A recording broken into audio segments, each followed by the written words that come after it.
Vous êtes, Bonjour à tous. ou alors on va se tutoyer, hein. Oh, Tu es ouais. notre invité encore aujourd'hui parce que la dernière fois à l'hôtel Marriott, Oui, on n'a pas eu le temps d'approfondir un certain nombre de choses, ton expertise, ton expérience internationale. Oui. Donc aujourd'hui, on s'est redonné rendez-vous pour permettre aux personnes qui nous écoutent, qui nous regardent, de pouvoir approfondir, mieux connaître ton activité, le conseil que tu apportes aux chefs d'entreprise à l'international oui. et pouvoir accompagner toutes les personnes qui auraient besoin de ton expertise. Très bien. Dans un premier temps, est-ce que tu pourrais te présenter ce que tu fais, présenter ta raison d'être ici à Paris? À Paris.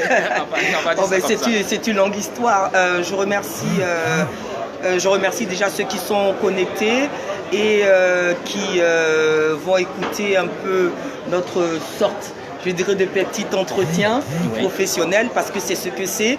Je remercie les personnes qui sont connectées aussi de mon côté.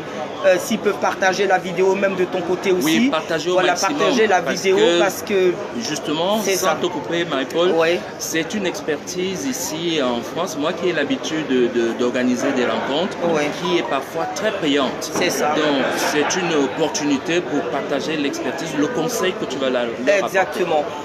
Ça, c'est le premier volet. Et en plus, bon, je pense que ça permettra à certaines d'autres personnes qui vont me voir aussi dans le cadre professionnel, à côté de mes activités un peu de militantisme qui sont autre chose, et qui verront aussi que j'ai une profession, j'ai une fonction et que j'ai une expertise dans ce domaine-là. Bon, je remercie d'abord la Chambre, hein. Il faut commencer par là, la Chambre internationale qui promeut les entreprises, qui donne des conseils, qui met en relation, qui crée de la collaboration et du partenariat entre les entreprises africaines, européennes qui souhaitent déjà travailler ensemble. Donc je vous remercie, toi d'abord Freddy aussi, hein. Il faut que je te remercie également parce que de me donner comme ça la parole après un si court moment de connaissance, c'est un grand privilège. C'est-à-dire que c'est une grande confiance. Il faut dire que la Chambre internationale pour le conseil et la promotion, déjà pour définir notre organisation, c'est une association qui donne la parole à des experts, qui donne la parole aux chefs d'entreprise. Parce qu'on s'est rendu compte qu'à Paris, si nous-mêmes nous ne donnons pas la parole aux nôtres, personne ne donnera la parole. Exactement. Voilà, donc la CICP est une tribune qui permet aux experts que tu es. Voilà, donc c'est un peu dans cet esprit que nous avons créé de toute façon, ce qui est très bien, je veux compléter un peu ce que tu dis, ce qui est très très très important, c'est surtout le fait que ça permet aux personnes de se rencontrer. Pendant très très longtemps, chacun était expert dans sa branche, mais restait de son côté et décidait de travailler seul. Maintenant, avec des associations comme la tienne, par exemple, beaucoup d'entreprises, beaucoup de chefs d'entreprise, beaucoup d'avocats, beaucoup ont une visibilité internationale et sans se déplacer, et permettent de se rencontrer. Donc rien que pour ça, déjà, je souhaite t'encourager, te dire félicitations. Et vraiment, c'est une grande aubaine pour les entreprises africaines et qui souhaitent collaborer ici avec des personnes en Europe. Moi, personnellement, je suis Marie-Paul Babli. Qu'est-ce que je fais à Paris? Je suis arrivée à Paris parce que mes parents y étaient. Voilà.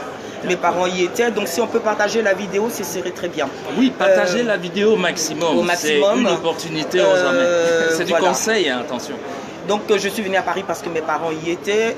J'étais dans le 77, j'ai grandi dans le 77 jusqu'à mon bac précisément. Et après ça, j'ai voulu faire des études. Alors je me suis très vite orientée vers le droit. Pourquoi? Parce que j'avais déjà une fibre très défense de l'injustice sur la terre.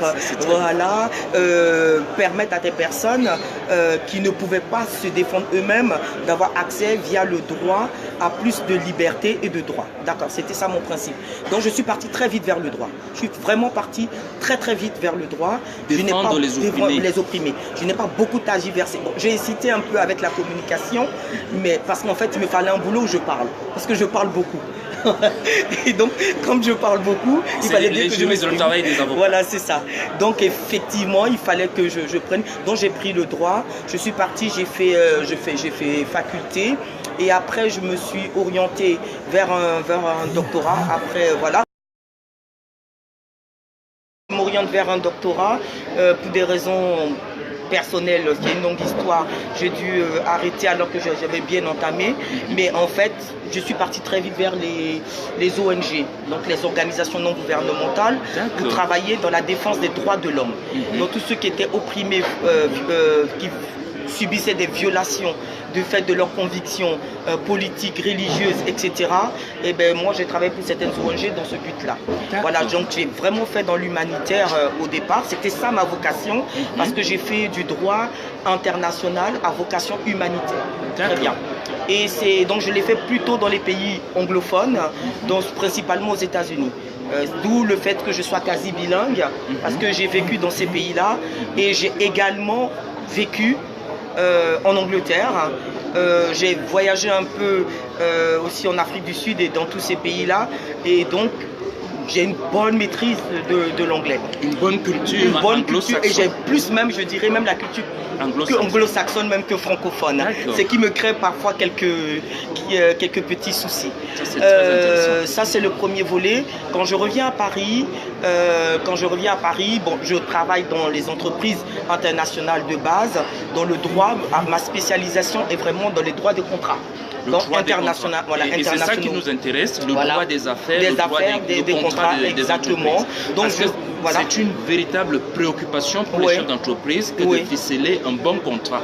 Même pour les États africains avec lesquels nous travaillons, il faut préserver les acquis, les intérêts des uns mais ça va de et soi. des autres. De toute façon, à partir du moment où on fait un contrat, effectivement, il y a le principe même, il est simple.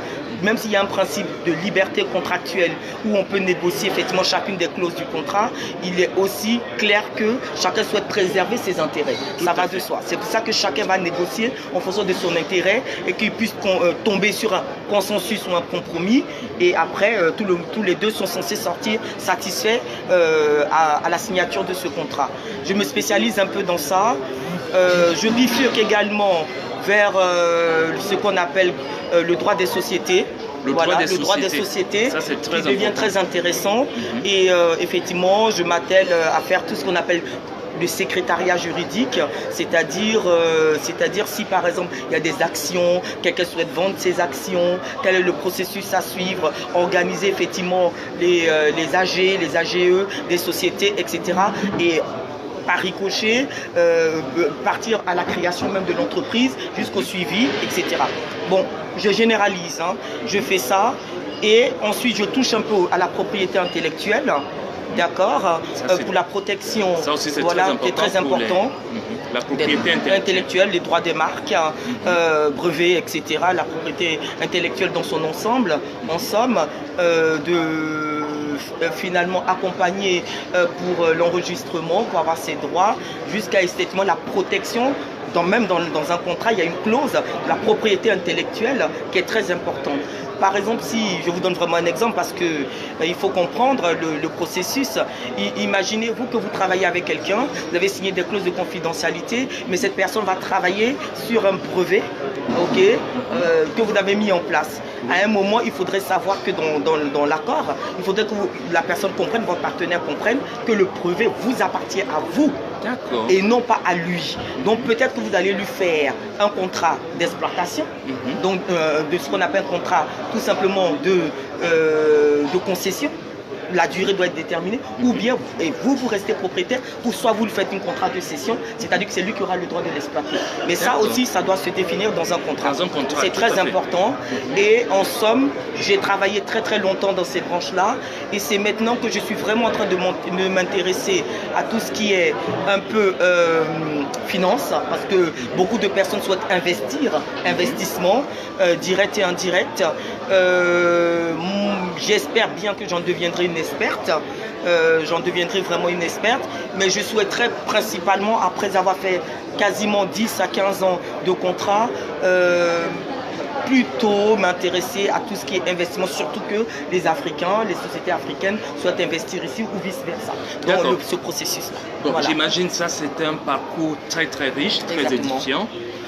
Qu'est-ce qu'on peut retenir par exemple d'un contrat? Quels sont les pièges à éviter pour un chef d'entreprise qui veut nouer une relation de partenariat? Parce que nous Dans le cadre de la Chambre internationale pour le conseil et la promotion, c'est ce que nous faisons au quotidien. Les contrats, l'offre et la demande. Il faut ficeler des contrats, il faut accompagner les chefs d'entreprise dans la signature du contrat. Bien sûr. Quels sont les pièges qu'on peut dire avec ton expertise pour donner du conseil à nos amis, nos partenaires, nos chefs d'entreprise qui nous écoutent? Si on rentre dans ce débat-là, je vous ferai... J'ai oublié de préciser que je suis également formatrice en droit. Donc, tous ces défauts professionnels font que j'ai souvent une façon d'envoyer les choses pour que mes interlocuteurs en face puissent comprendre un peu le processus. Quand on fait un contrat, c'est un accord de volonté. Ça, c'est la définition. Et votre accord de volonté va créer donc des obligations. D'accord? Créer, modifier, transmettre des obligations. Ça, c'est le premier principe. Ensuite, votre contrat, vous allez le négocier, étape par étape. D'accord? Je vous donne simplement un truc basique, un contrat de vente, ok? Ou un contrat d'achat, voilà. Vous allez dire que moi, je vais vendre aujourd'hui, Freddy, je vais vendre aujourd'hui 50 voitures à tel concessionnaire. Par exemple. On a ce cas sous la main. Très bien, 50 voitures. Bon, qu'est-ce que vous allez déterminer dans vos clauses? Votre client arrive, il va vous dire, écoutez, moi je voudrais 10 voitures noires, 10 voitures jaunes, etc. Il va préciser les marques, il va préciser exactement ce qu'il veut. Tout ça, ça doit être notifié dans le contrat. Ok, ça c'est la première étape de jeu. Donc, ce qu'il va estimer comme essentiel, c'est-à-dire que lui, s'il veut que des voitures noires, vous êtes censé lui livrer que des voitures noires. Si tu en mets une jaune, ça posera problème. Je donne vraiment un exemple pour caricaturer. Ça, c'est le premier point. Vous allez négocier le prix. Comment est-ce que vous allez apporter la marchandise? Est-ce que ça vient d'un autre pays, etc. Quel est le moyen de transport que vous allez utiliser? Le bateau, vraisemblablement, parce que ce sont des voitures. Ça dépend du pays où vous êtes. D'accord? Si vous êtes en Afrique et qu'on vous envoie des Mercedes de là-bas, c'est par bateau. Vous allez utiliser quoi? Est-ce que vous allez utiliser les incoterms?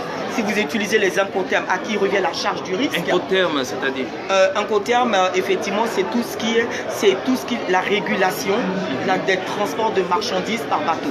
D'accord. Voilà, c'est pour savoir effectivement les charges entre l'acheteur et le vendeur.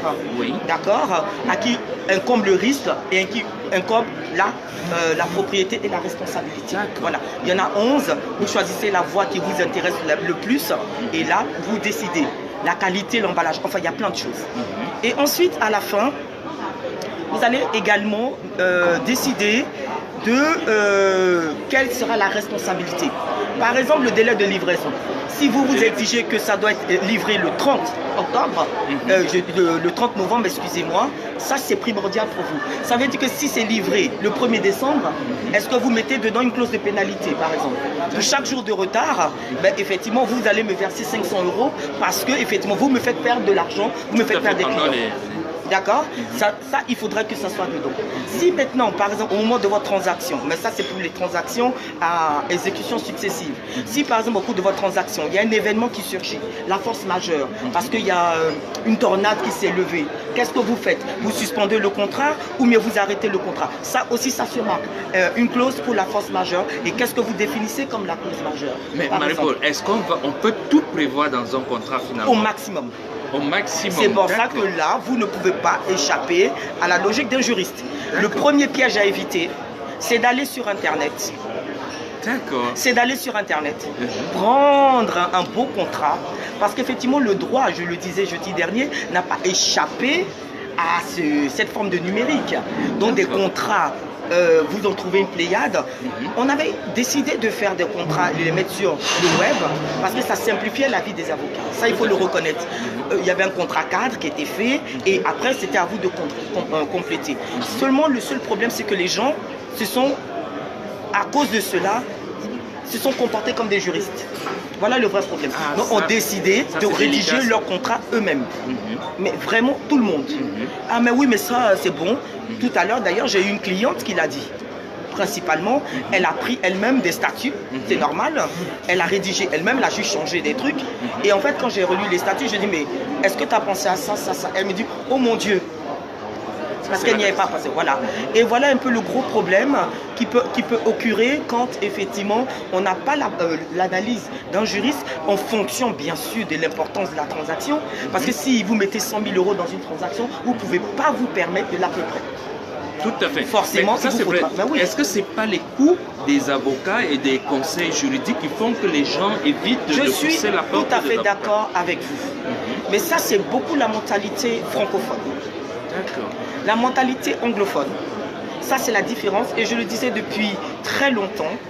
Là, il y a un client ghanéen qui est venu.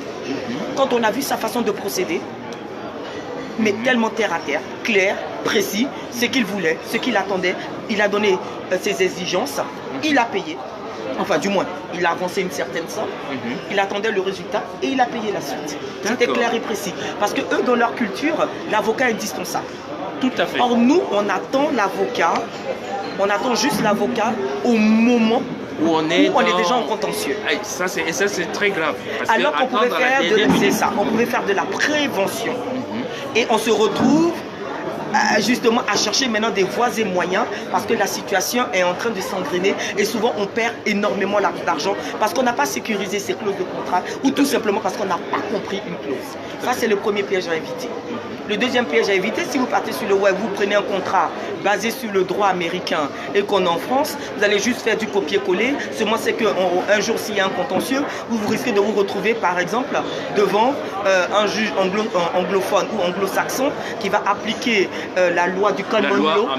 Et là, vous vous retrouvez aussi dans beaucoup de situations compliquées. Et ça, on a vu ces cas-là.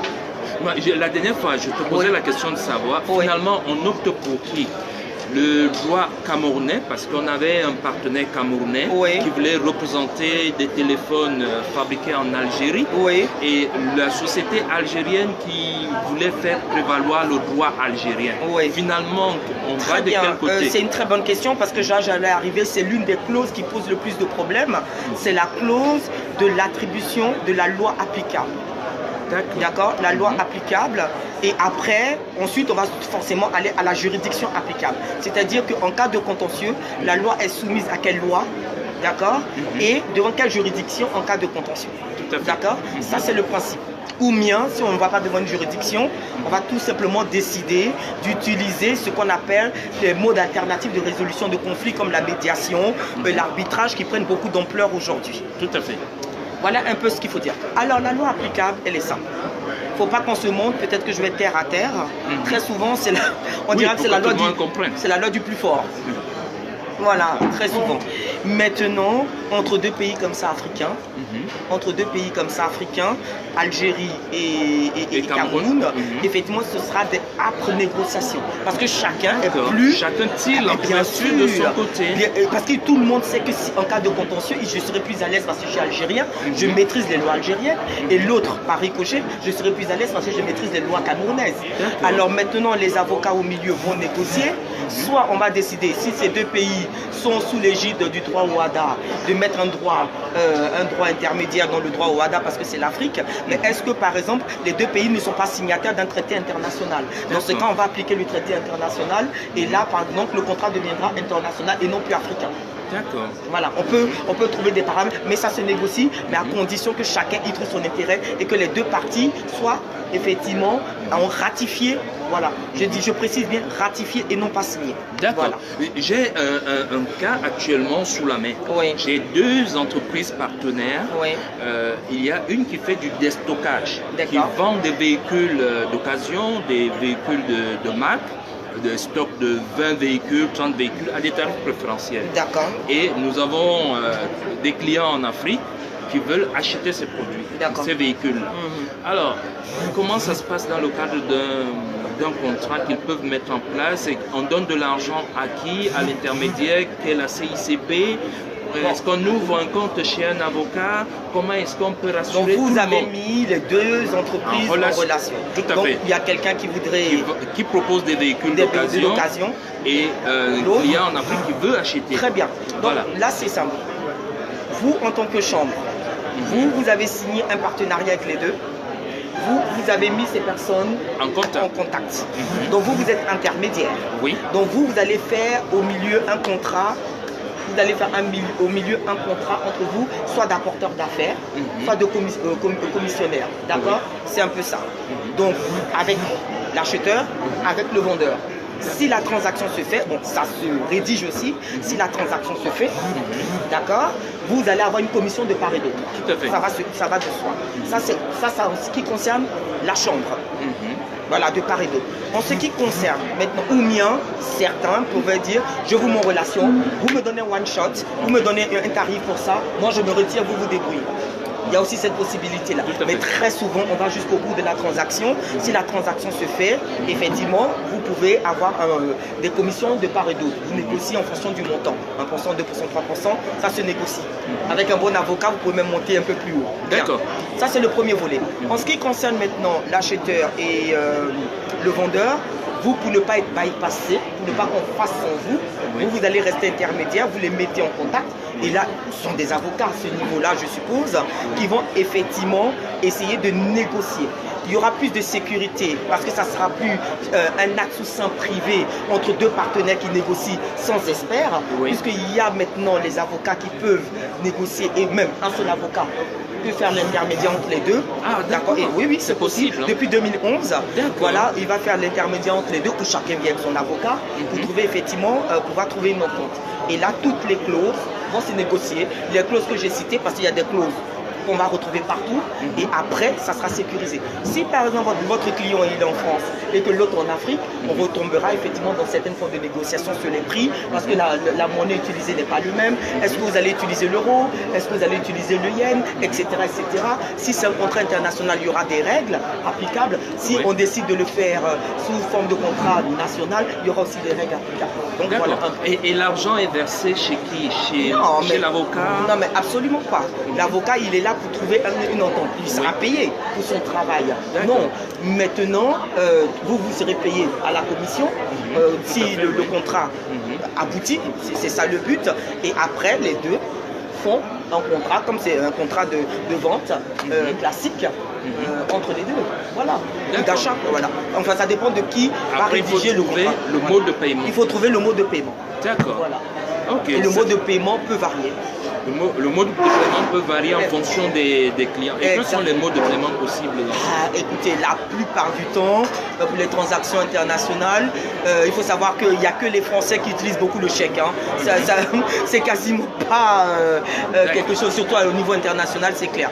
Soit par virement, très souvent c'est le virement qui est utilisé. Vous pouvez toujours décider de combien de fois vous allez payer, d'accord, comme on dit en anglais, excusez-moi, par installment, ok, sur plusieurs tranches. Sur plusieurs tranches, comment ça va se faire en 2-3 fois, etc. Premiers seront versés là, etc. Tout se négocie. Je donne vraiment, je parle de façon générale, mais on s'adapte à la situation présente. Hein. Voilà.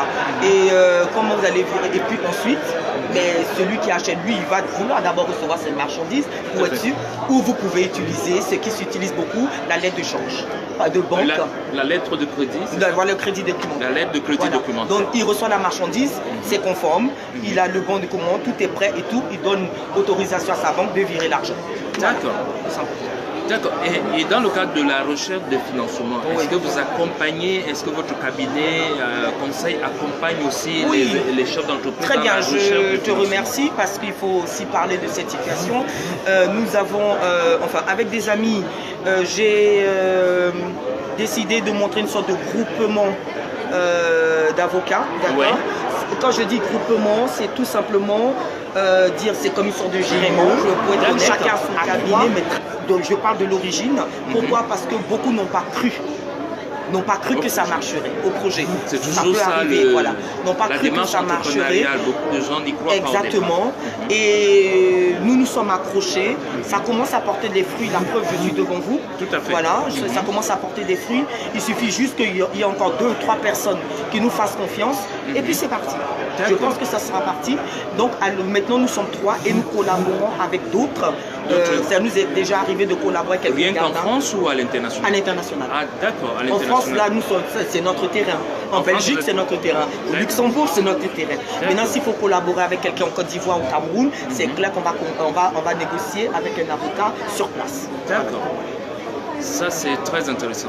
Et maintenant, juste pour te connaître davantage, quels sont les pays que tu as déjà visités à travers le monde?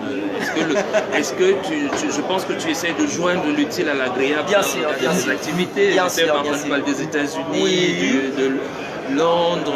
J'ai beaucoup voyagé, j'ai une chance inouïe de beaucoup voyager, c'est pour ça que j'ai une très grande ouverture d'esprit. Je suis pas très limité. C'est vrai que vous voyez ma façon de m'habiller, ça fait très peu juridique, très carré.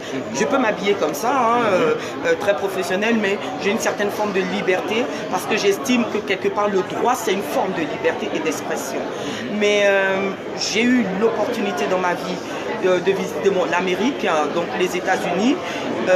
J'ai connu également le Brésil, en Europe beaucoup plus, la France, Suisse, Belgique où j'y vais tout le temps, Luxembourg, j'oublie Vienne, l'Autriche, Croatie, j'ai dit la Suisse déjà, Rome, Italie, Londres. J'y ai vécu, ça va de soi, les pays scandinaves, Norvège, Suède et le Danemark.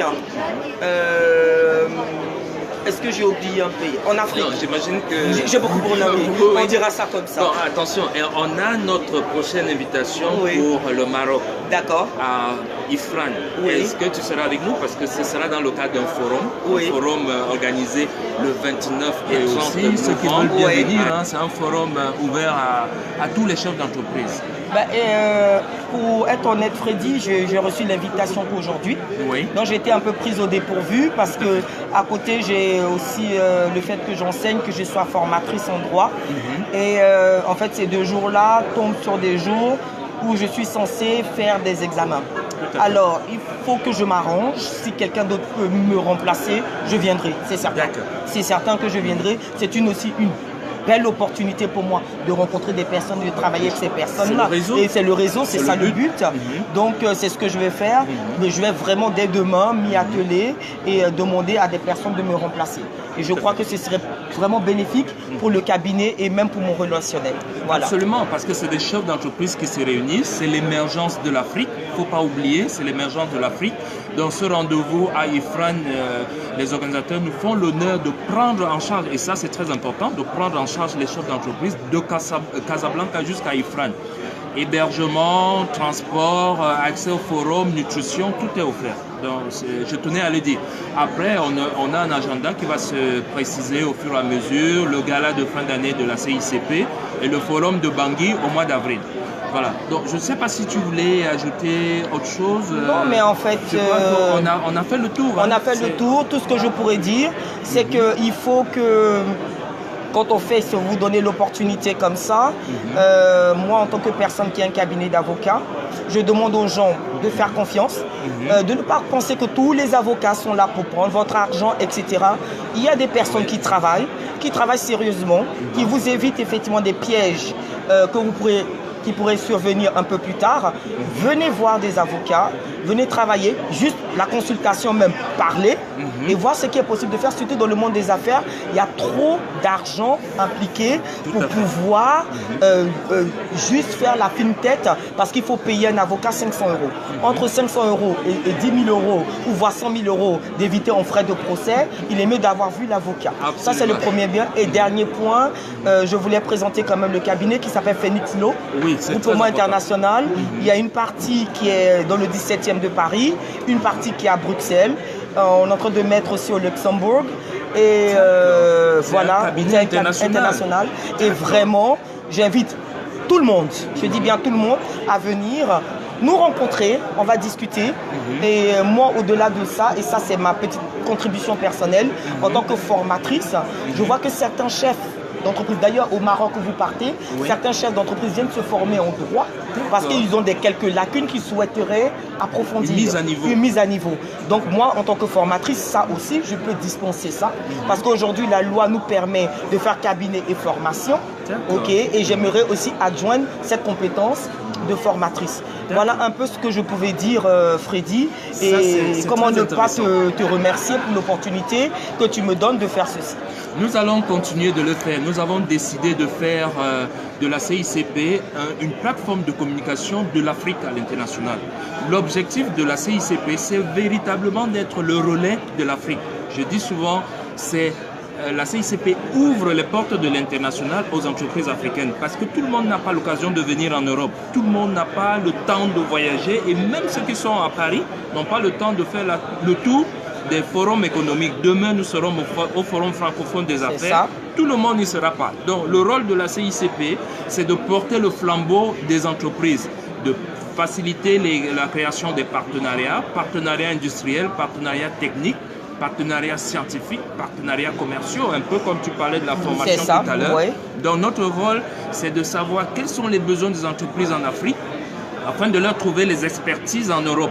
Donc, ne sois pas surprise qu'on te sollicite pour te dire, c'est le but. Marie-Paul, voilà, on va en Côte d'Ivoire pour former les personnes exactement, là-bas. Ce sera on va le au but. Cameroun pour former les personnes. On va à Bangui, en Centrafrique. D'ailleurs, nous sommes attendus au mois d'avril là-bas pour un grand forum où nous allons faire de Bangui le centre économique du monde pendant les 2 jours. Les 2 jours. Très bien. Par contre, j'espère que j'y serai.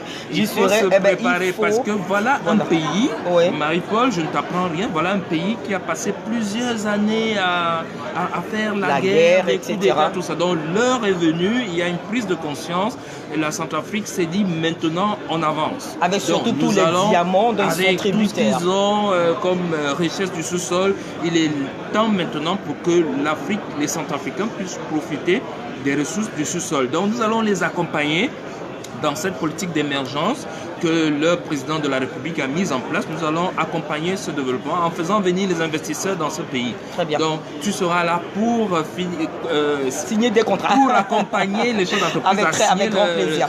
Avec très grand plaisir. Et donc, voilà. Et après Bangui, il y aura aussi d'autres pays. Il y aura d'autres pays. Nous sommes en négociation avec des gouvernements africains, avec des pays africains pour que l'Afrique s'éveille. Donc, on va les accompagner. Donc, désormais, notre collaboration est scellée. Nous allons continuer à promouvoir ce continent. Très bien. Donc, nous allons continuer donc de donner la parole à des experts, à des consultants pour que l'Afrique se réveille. Nous avons fait de cette mission notre mission. Donc, il y a quelques années, quelqu'un disait l'Afrique est mal partie. Au jour d'aujourd'hui, l'Afrique est la prochaine destination. Au moins, je dirais, elle est mal partie, mais au moins, elle était partie. Elle est partie. Elle est partie, et là, elle est très bien partie. Surtout que maintenant, nous avons décidé de travailler ensemble, ce qui ne se faisait pas auparavant. Et tant que maintenant, nous partons dans cette union que tout le monde revendique, c'est certain que tant que nous serons unis, nous serons beaucoup plus forts. Absolument. Et nous pourrons faire quelque chose de très fort. Les États-Unis d'Afrique. Voilà, économiquement, ça sera très puissant. Je ne peux que vous remercier pour ça. Merci à tout le monde. Nous allons partager la vidéo, partager au maximum. Ceux qui veulent du conseil, qui veulent de l'accompagnement juridique, Marie-Paul est là, Marie-Paul Babli, qui est conférencière, directrice juridique d'un grand cabinet à Paris, à Bruxelles et à travers le monde. Je vous remercie de nous avoir suivis. Prochain rendez-vous, prochain invité, vous serez informés. Merci beaucoup. Merci beaucoup. À très